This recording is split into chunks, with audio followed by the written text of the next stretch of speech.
Hello दोस्तों, नमस्कार। Welcome to exam master channel. और आप सबके सामने होगी एक सक्सेस स्टोरी। यह स्टोरी मैं अपने घर से ही कर रहा हूं और अपने घर के ही व्यक्ति के साथ कर रहा हूं। ये एक सफलता की स्टोरी है जिसमें मैं आपको बताऊंगा कि अगर आप समय रहते बुद्धिमानी से अच्छे से तैयारी करते हैं, सपने देखते हैं, तो उन्हें आप सच भी कर लेते हैं।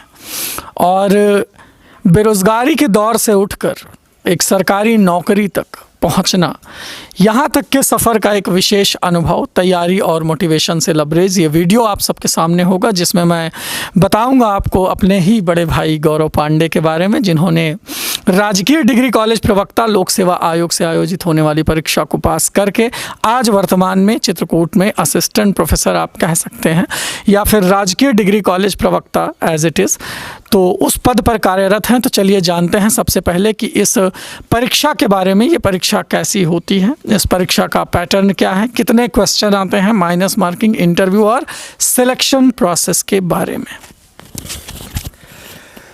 जी नमस्कार। जैसे कि आप लोग परिचित हैं मुझसे कि मेरा नाम गौरव पांडे है और सौरभ मेरे छोटे भाई हैं। तो यहाँ पर मैं उपस्थित हुआ हूँ आपको उच्च शिक्षा में की ओर ले जाने वाले उन रास्तों के बारे में बताने के लिए कि यह परीक्षा कैसे होती है। आप राजकीय महाविद्यालय में जो है असिस्टेंट प्रोफेसर या हिंदी के प्रवक्ता, दोनों का पदनाम एक ही है, शब्द भले अलग हैं। तो इस नौकरी में आप सफलता कैसे पा सकते हैं, इससे कैसे जुड़ सकते हैं। तो जैसा कि सौरभ ने पहले ही बताया कि यह लोक सेवा आयोग से आयोजित होने वाली जो है परीक्षा है। इसे जो है लोक सेवा आयोग जो है सभी विषयों में आयोजित करवाता है। और इसकी जो बेसिक योग्यता है वो है आपका परास्नातक 55%, जनरल और एससी जो है 50% के साथ। ओबीसी भी जो है 55% ही जो है। जनरल ओबीसी प्रायः हर जगह जो है अब एक ही जो है मानक होता है। इसके साथ ही जो है आप यूजीसी नेट जो है क्वालिफाई हो या फिर पीएचडी हो, इसी के साथ जो है आप फॉर्म भर सकते हैं। जिस परीक्षा में मेरा हुआ, ये तो 2016 और 17 में वैकेंसी आई थी, उसी में जो है हुआ, जो अब जाके क्लियर हुई है। तो अभी जो है कुछ दिन पहले वैकेंसी आई है, उसकी परीक्षा जो है होनी बाकी है। तो इसका जो पैटर्न है वो यह है कि लिखित परीक्षा के बजाय ये जो है ऑब्जेक्टिव परीक्षा होती है, आपको देना होता है। इसमें जो है 150 क्वेश्चन होते हैं, जिसमें 30 क्वेश्चन आपके जो है जनरल स्टडी और रिसर्च एप्टीट्यूड और कंप्यूटर और रीजनिंग से जुड़े हुए प्रश्न होते हैं। साथ ही जो है 120 क्वेश्चन आपके विषय के होते हैं, जिस विषय से आपने विषयवार जो है ये वैकेंसी होती है। आप जिस विषय में आपका परास्नातक होता है उसी में जो है आप नियुक्त किए जाते हैं।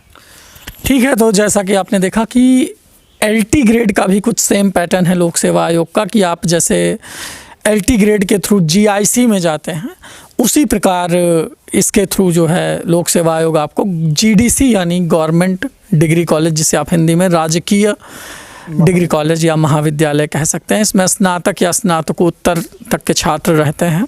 खैर, ये तो बात हो गई। 30 प्रश्न आते हैं इसमें। जनरल स्टडी, रिसर्च एप्टीट्यूड यानी अनुसंधान अभिक्षमता, जैसे यूजीसी नेट का फर्स्ट पेपर होता है, और सामान्य ज्ञान, अभिरुचि, तर्क, रीजनिंग के क्वेश्चन भी आते हैं। रीजनिंग के क्वेश्चन एज इट इज़, जैसे आप एलटी ग्रेड में देखते हैं, उसी का बड़ा भाई आप इसे समझ सकते हैं। सेम पैटर्न ये होता है। खैर, माइनस मार्किंग भी इसमें होती है, राइट? बिल्कुल माइनस मार्किंग। लेकिन इसमें एक खास बात यह है मित्रों कि अगर आप वस्तुनिष्ठ परीक्षा के थ्रू रिटन यानी लिखित परीक्षा को आप पास कर जाते हैं, तो आपको इंटरव्यू में लिखित परीक्षा के मार्क्स नहीं जोड़े जाते हैं। लिखित परीक्षा सिर्फ आपको इंटरव्यू तक पहुंचाने के लिए होती है। इंटरव्यू तक पहुंचने के बाद आपका जो सिलेक्शन है वो केवल साक्षात्कार के आधार पर होता है। यानी कि कहने का मतलब ये है कि लिखित परीक्षा में आपने चाहे टॉप की रैंक हासिल की हो या फिर आप सबसे लो पर रहे हों, आपकी अगर इंटरव्यू कॉलिंग हो गई तो टोटल जो सिलेक्शन डिपेंड करेगा वो आपके इंटरव्यू के मार्क्स पर डिपेंड करेगा, ना कि उसमें लिखित परीक्षा के अंक ऐड होंगे। वो सिर्फ आपको साक्षात्कार तक पहुंचाने के लिए होती है। खैर, टीजीटी, पीजीटी, एलटी ग्रेड की तैयारी आप सभी बीएड धारक करते हैं, लेकिन आप में से जो भी लोग पोस्ट ग्रेजुएट हैं, पीएचडी हैं या यूजीसी नेट क्वालिफाई हैं, उन्हें उच्च शिक्षा में जाने के लिए जो दरवाजे हैं वो यही 2 दरवाजे हैं। या तो आप जीडीसी के थ्रू राजकीय डिग्री कॉलेज में जा सकते हैं, या हायर एजुकेशन उच्च शिक्षा संस्थान से जो वैकेंसी आती है उसके थ्रू आप, जैसे एडेड सरकारी होते हैं उसी प्रकार एडेड महाविद्यालय होते हैं, उसमें आप असिस्टेंट प्रोफेसर बन सकते हैं और उसके बाद यूनिवर्सिटी तक के जाने का सफ़र शुरू होता है। तो कुल मिलाकर के ये रहा। अब बात करते हैं तैयारी की कि किस लेवल का क्वेश्चन इस जीडीसी परीक्षा में पूछा जाता है, ये बताएंगे। देखिए, जैसे कि आप लोग जो है प्राथमिक विद्यालय की जो है परीक्षाएं देते रहे हैं या टीजीटी पीजीटी की परीक्षाएं देते हैं, तो उससे स्तर से जो है हट करके जो है इसकी परीक्षाएं होती हैं। इसमें इसका जो है पाठ्यक्रम आपके हाथों में होना चाहिए। बिना पाठ्यक्रम के जो है आप उस स्तर को समझ भी नहीं पाएंगे। जब आप पाठ्यक्रम देखेंगे तो आप देखेंगे कि पूरा अगर आप लिटरेचर से हैं तो पूरा जो है इंग्लिश हो या हिंदी हो, उसका पूरा इतिहास होता है, नॉवेल्स होते हैं, पोइट्री होती है, सब कुछ जो है लगा हो, बहुत विस्तृत पाठ्यक्रम होता है। यहाँ पर 2 चीज़ें आपको ध्यान में रखनी है कि उच्चतर शिक्षा आयोग से जो वैकेंसी आती है और लोक सेवा आयोग से जो वैकेंसी आती है उसमें क्या अंतर होता है, उनकी तैयारियों में क्या जो है अंतर होता है। दोनों के पाठ्यक्रम अलग होते हैं, सबसे बड़ी बात यह है कि, लेकिन उतना अलग नहीं होते हैं, लेकिन होते अलग हैं। विषय आपका है तो घूम फिर करके जो है चीज़ें वही होती हैं। आप जब पीजीटी की भी तैयारी करेंगे तो वही चीज़ें होती हैं, लेकिन जो है कुछ सिलेक्टिव पाठ्यक्रम होता है, उसको आपको देख करके जो है अपने विषयवार जो है अध्ययन करने की आवश्यकता होती है। और इसके लिए सबसे ज़रूरी चीज़ होती है अभ्यास।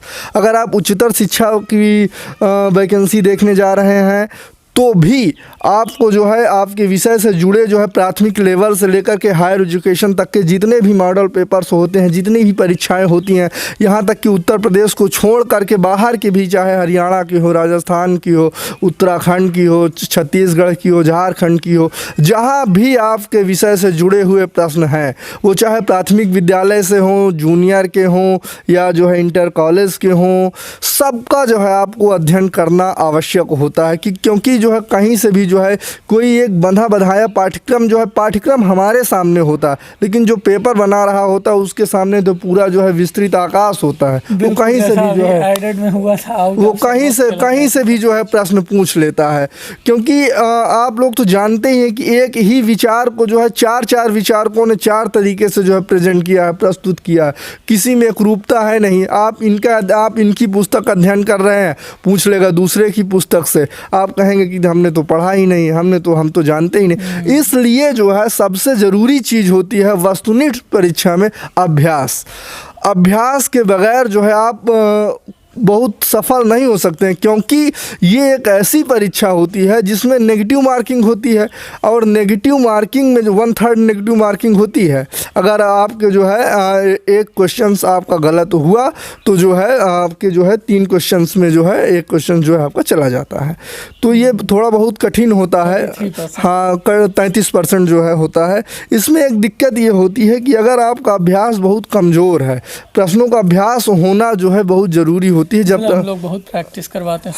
हाँ, और विशेष रूप से जो है जब परीक्षाएं आ जाएं तो उस समय अभ्यास पर ज़्यादा फोकस करना चाहिए। आपको लगातार जो है मॉडल पेपर जो है हल करते रहना चाहिए। और मॉडल पेपर हल करने से आपका जो समय का संतुलन भी आप बना पाते हैं। कई बार जो है अभी जो है मैंने जो है जब पीजीटी की परीक्षा करवाई थी तो जो है कुछ लड़के लड़कियां थे ऐसे जो है कि बेल बजने के बाद भी सर रुक जाइए, 2 क्वेश्चन बाकी है, 2 क्वेश्चन बाकी। उस स्थिति में हमारे सामने भी संकट खड़ा हो जाता है कि हम क्या करें। तो ये थोड़ा जो है समय का संतुलन बनाइए और अभ्यास अधिक से अधिक करिए, ऑथेंटिक पुस्तकें पढ़िए। और जहाँ से भी वो कहते हैं ना, latest noble thought come to us from everywhere, आनो भद्रकंतो यंतु विश्वतः। जहाँ से भी उत्तम विचार और जानकारी मिले उसे ग्रहण कर लेनी चाहिए। क्योंकि जो परीक्षा की जो प्रतिस्पर्धा है ना, वो बहुत ज़्यादा हो गई, बहुत ही ज़्यादा। एक स्टैंडर्ड लेवल, एक अलग ही लेवल पर अब परीक्षा हो रही है। बिल्कुल, इसमें सफल वही होगा जो तैयारी जिसकी बेस्ट रहेगी। और कहना चाहूँगा कि प्रैक्टिस ही हमें वो कॉन्फिडेंस देती है कि हम परीक्षा हाल में आते हुए प्रश्नों को गलत करके नहीं आते हैं। अगर हम ज़्यादातर फोकस होकर के किताबी कीड़ा बन जाएं और किताबों में ही घुसे रहें तो सोचिए, परीक्षा में इस लेवल के क्वेश्चन आ जाते हैं कि कभी कभी अच्छा खासा पढ़ा लिखा बुद्धिमान व्यक्ति भी गलती कर बैठता है। लेकिन ये गलती हमसे ना हो, चूक हमसे ना हो, इसके लिए एक उपाय है और वो है आपकी प्रैक्टिस। तो जैसा कि मैं भी इस पर फोकस करता हूँ, एग्ज़ाम मास्टर चैनल हमेशा से जाना गया है अपनी बेस प्रैक्टिस के लिए। जैसे जैसे परीक्षा नज़दीक आती है हम आपको लेवल के क्वेश्चन तैयार करवाते हैं जो मार्केट में नए रहते हैं। और ऐसा लगता है कि एग्ज़ामिनर के पॉइंट ऑफ व्यू से, जैसे मेरे सामने अगर सिचुएशन हो तो मैं किस तरह के क्वेश्चन बच्चों से पूछना चाहूँगा, कुछ इस तरह के विचार से प्रश्नों को उठाया जाता है और प्रैक्टिस करवाई जाती है। और इसीलिए कहते हैं कि एग्ज़ाम मास्टर के जो लास्ट प्रैक्टिस होती है वो एग्ज़ाम में बहुत फंसती है। तो इस तरह से चीज़ें देखते हैं कि बड़े से बड़ा आदमी भी नॉलेज के साथ साथ अपनी प्रैक्टिस पर डिपेंड है, क्योंकि कहीं से अगर वो क्वेश्चन आपने प्रैक्टिस में देखा है तो जाहिर सी बात है कि आप उसे परीक्षा में गलत नहीं कर पाओगे। लेकिन अगर किसी चीज़ की थियरी आपने पढ़ी है और क्वेश्चन घुमा के पूछ दिया तो फिर थोड़ी सी समस्या हो जाती है। खैर, ये तो बात हो गई तैयारी की और मोटिवेशन की। हायर एजुकेशन में जाना है, लोक सेवा आयोग से ये फॉर्म आता है, फॉर्म भरिए, रिटर्न दीजिए। रिटर्न के आधार पर सिलेक्शन साक्षात्कार का होता है और उसके बाद डायरेक्ट ज्वाइनिंग होती है। बात करेंगे कि सैलरी वगैरह कितना रहता है, अगर बताना चाहें, मतलब अलाउड है ना बताना? नहीं, बिल्कुल है। सैलरी देखिए, सैलरी का तो ये है कि हम लोगों का जो ग्रेड पे है वो 6000 ग्रेड पे है और 57,700 रुपये जो है बेसिक पे होता है इसका। इसके साथ जो है अब सरकार ने जो है डीए भी जो है बढ़ा दिया है। अभी तक 18% था, अब 28% कर दिया है। साथ ही जो है आप जिस शहर में है उस हिसाब से जो है एचआरए, जैसे वर्तमान में जो है मुझे 3 महीने हो गए हैं नौकरी करते हुए, मेरी जो अभी 1 तारीख को सैलरी आई है वो 76,606 रुपये आई है।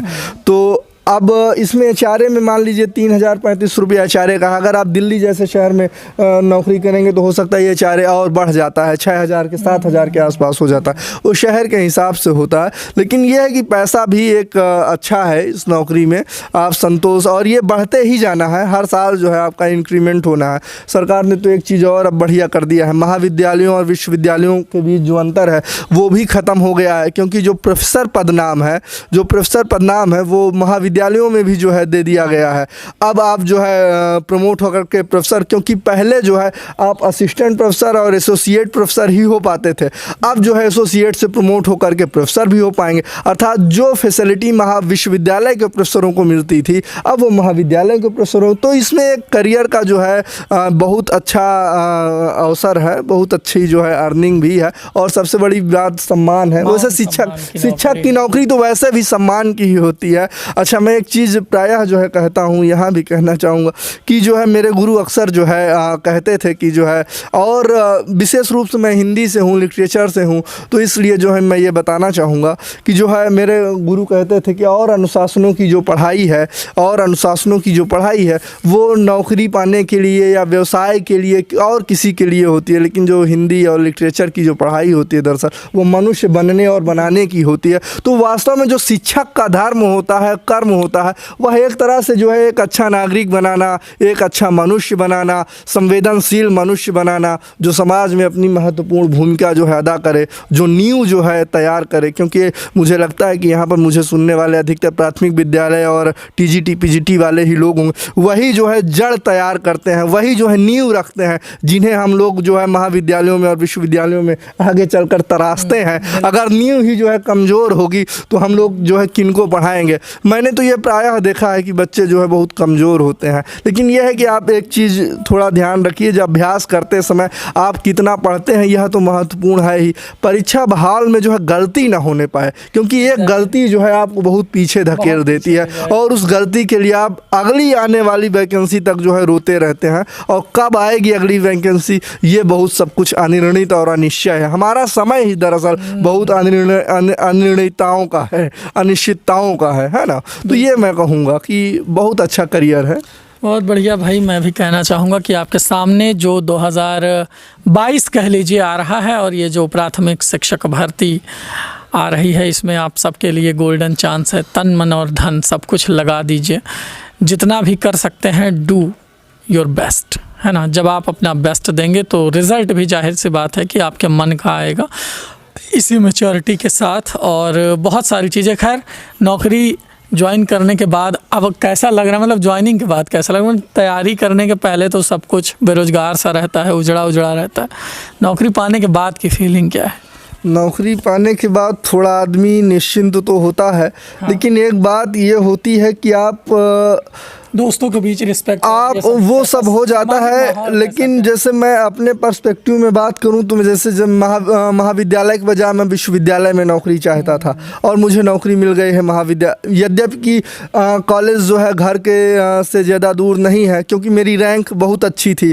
ऑल ओवर जो है यूपी में जो है मेरी 6वीं रैंक थी मेरे विषय में, तो मुझे मन का कॉलेज भी मिल गया था, तो उसमें दिक्कत नहीं हुई। लेकिन जैसे कुछ लोगों के साथ होता है कि वो तैयारी कुछ और की करते हैं, पहुंच जाते हैं कुछ और, तो वहाँ पर एक असंतोष होता है। प्राथमिक विद्यालयों के अध्यापकों के साथ प्रायः यह होता है, क्योंकि मैंने ये देखा कि मेरे साथ पीएचडी करने वाले बहुत से विद्यार्थी ऐसे थे, छात्र ऐसे थे जो 69,000 में चयनित हो गए, 68,500 में। हालांकि अब धीरे धीरे वो टीजीटी पीजीटी और हायर में जो है आ रहे हैं, वो आपके सामने हाँ, मैं यही कहना चाहूँगा कि अगर आपके भीतर कुछ कर गुजरने की इच्छा है और अगर आपने कोई नौकरी पा ली है, तो आप एक अपने से सवाल करिए कि क्या आप इससे संतुष्ट हैं। जैसे मैं व्यक्तिगत कहूँ तो बहुत इज्जत है, बहुत सम्मान है, रुपया भी बहुत कुछ है, लेकिन मैं चाहता हूँ कि मैं विश्वविद्यालय, मेरी जो जगह है वो यहाँ नहीं है, वो कहीं और है। इसी तरह आप भी अपने से सवाल पूछिए। अगर आप, क्योंकि मंजिल जो है कोई एक नहीं होती है, आप एक तरह से एक पड़ाव होता है जिससे आप एक प्रस्थान बिंदु होता है जिससे आप आगे जाते हैं। बहरहाल मैं खुश हूँ, अच्छा है, समाज में इज्जत है। घंटे पढ़ते थे आप? अब छात्रों का सवाल रहता है यार, आप लोग घंटे बहुत गिनते हो कि आदमी जो सफल हुआ है वो कितने घंटे पढ़ाई करता था, कहीं कोचिंग की है कि नहीं। अब बताइए, उच्च शिक्षा में जाने के लिए, है ना, ये सारी चीज़ें थोड़ा सा मोटिवेशन होता है। तो इस पर मैं बात करूँगा कि चीज़ें आपके लिए बहुत श्योर एंड सर्टेन हो जाती हैं जब आपको कोई बढ़िया गाइड मिल जाता है, पथ प्रदर्शक मिल जाता है। किताबें हमें ज्ञान देती हैं, लेकिन जो आजकल ऑनलाइन टीचिंग का माहौल है, ये हमें कॉन्फिडेंस देते हैं, माहौल बनाते हैं कि आप कंपटीशन में हो, ये बताते हैं। हमारी प्रैक्टिस आपको उस लेवल के जो है ज्ञान देगी, उस लेवल का आप टेस्ट लोगे कि आप वाकई में कितने पानी में हो। तो इसके बारे में बताइए कि क्या घंटे गिन के पढ़ाई करना, मतलब इसका क्या है? देखिए, घंटे गिनने का मतलब ये दो चीज़ों पर निर्भर कर। पहली बात कि आपने अपने एकेडमिक पर कितनी मेहनत की है, आपने बीए एमए और इंटरमीडिएट की परीक्षा उस समय आपने कितना पढ़ा है। दरअसल उस समय आपने अगर ज़मीन तैयार कर ली थी, मैं व्यक्तिगत अपनी बताऊं तो मैंने बीए और एमए में बहुत मेहनत करी थी। उसके बाद जो है मैं जेआरएफ हो गया, मैं पीएचडी करने चला गया, पीएचडी में भी। लेकिन इन परीक्षाओं के लिए मुझे लगता है कि अगर आप रेगुलर, देखिए मैं जिस शब्द पर जोर दे रहा हूँ, सतत, निरंतर, अगर इस पर जो है अगर आप 2-2 घंटे, 3 अर्थात 24 घंटे में अगर 6 घंटे भी अगर आप रोज़ पढ़ते हैं, मैं शाम रात में 2 बजे तक पढ़ने की बजाय जो है सुबह जल्दी उठकर पढ़ने पर, हालांकि मैं ही नहीं, बहुत बड़े बड़े लोग ये कहते रहे हैं, उस पर जो है फोकस करता हूँ कि आप सुबह जल्दी उठकर पढ़िए। मुझे लगता है कि अगर आप 6 घंटे रेगुलर पढ़ें तो बड़ी से बड़ी परीक्षा को जो है पास कर सकते हैं। चलिए, बहुत बढ़िया। तो इसी के साथ ये इंटरव्यू समाप्त होता है। और वीडियो को लाइक करें, शेयर करें, चैनल कर लें सब्सक्राइब, आपका एग्ज़ाम मास्टर चैनल इसी तरह आपके बीच मोटिवेशन लाता रहेगा। Thank you so much.